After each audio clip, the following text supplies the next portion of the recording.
Taken from place to place and being sent to a whole new different city and a whole new different family and people that you've never met before. It's a really confusing experience. You just feel torn away from your community.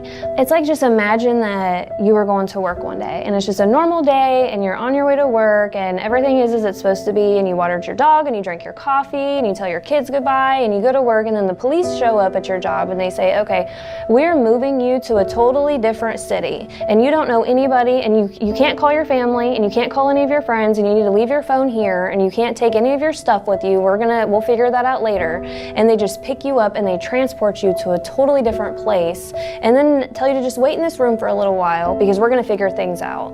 And then they come and bring you a little sack luncheon, and it's, oh, just a few more hours and we're gonna figure this out. Just here, play with this little toy, okay, put this little ring on a hook.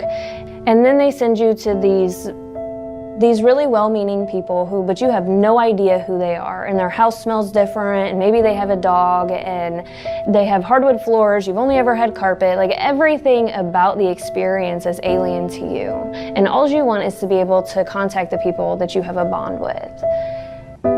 It's a very disrupting experience.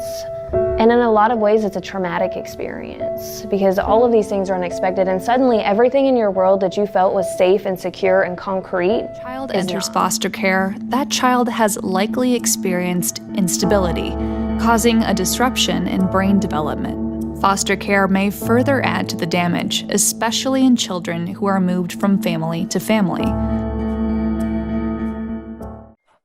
A couple I knew were fostering two boys.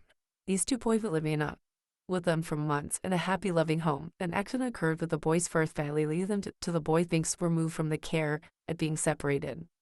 The couple is no longer allowed to see the boys, and they were moved across the country from each other because the foster care system failed them. When I was growing up, my best friend Sierra was in the foster care.